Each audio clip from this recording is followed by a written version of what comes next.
Of this government initiative, is the government really at risk of criminalising youngsters too early? I mean, there's a balance to it, and you have to look at it case by case. We can't really be putting 12-year-olds in prison, but if there is intervention in place, as what I liked what I was talking about in terms of referrals to sports clubs, to music clubs, to counselling, those are the sort of things that would work. I mean, they're saying they're going to put orders to stop 12-year-olds from carrying knives. Well, they're not supposed to carry knives anyways. I don't see that making any difference because nobody's supposed to be carrying knives on the streets anyway.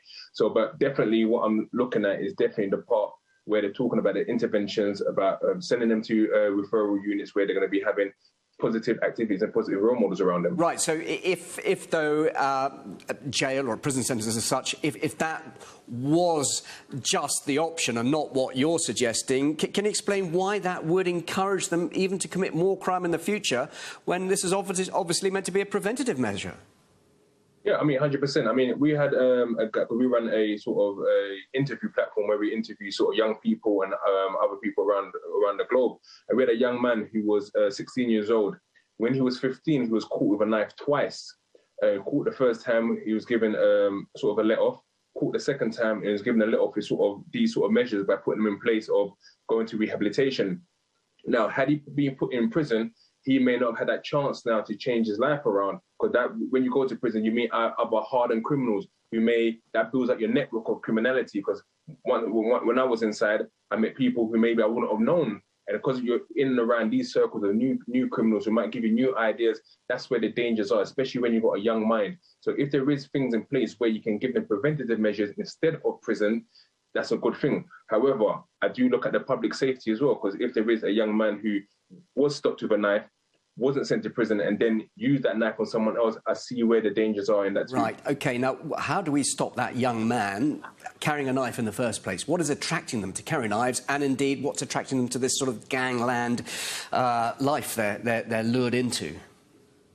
I think it comes down to the promotion of opportunities. I don't think we put enough marketing into the positive things that they can do. There's not enough marketing around football clubs, around music clubs, around things that these young people love doing. What they see, when they go out on the streets, all they see is the gang violence. That these are the things they're seeing on a day-to-day basis. However, if the government were putting more adverts on TV and maybe targeting social media platforms such as the one that we run and other sort of music platforms where these young people go to, you have to target where these young people go to watch things. So there's things like Grime Daily, Link Up TV, Big Ego Media, where they go to watch these things. So if the government want to put funding into advertising in those places, oh look, we've got this new summer camp, that's where you can target young people. Right, so it looks like what you're doing proves that it works. Tell us more about Hackney Wick FC and how you've been helping the community and youngsters.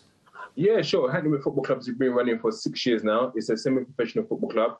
We run 20 teams altogether for men, women, boys and girls. And we know football is a catalyst that keeps people out off the streets, out of trouble. But not just football, we also do music workshops and drama workshops. And we know all the hours that we've got these young people, that's all the hours that are not out there committing crimes, they're not out there getting involved in gangs. So if more of communities around the UK, around London, have these opportunities to provide these services, it can stem. It won't ever completely stop it, but it can stem. But you are a very important part of this because you are proof that you can change your life. Yes, 100%. And again, it's down to what you believe in as yourself, as a person, but also your influence as peers. I knew for me, out of prison, I couldn't hang around with the same people I used to because I know they'll be leading me down a slippery slope. So it's about engaging the right people, having the right positive role models, which we try to do at Hackney Football Club to sort of associate with the young people. So is money, though, needed for this? Obviously, the government... Well, what sort of government support do you think there should be for this? 100%. Do you get any government support? Yeah, we've got funding from the lottery. We had funding from the MOPAC as well. So that's been very helpful in us. So we've got 5 years worth of funding from the lottery, which means we know for the next 5 years, we have a budget to help as many young people as possible. Why, we started this conversation after I looked at these statistics. Why do you think, though, at the moment, there is such a surge in knife crime, particularly among youngsters at the moment? And you would think that it wouldn't be the case because we've been in a lockdown. You would think that everyone's sort of been hiding away. But what it is because of the use of social media, everyone's been at home frustrated, not being able to go out to parties, go out and meet with friends, mingle. So that frustration has built up. And when there's been sort of slurs happening on social media, people have come out and straight away, everyone's bloodthirsty. So those are the sort of things that we're we need to tackle, and more had to be done in terms of online issues. And I do like what they say about putting social media bans on certain young people.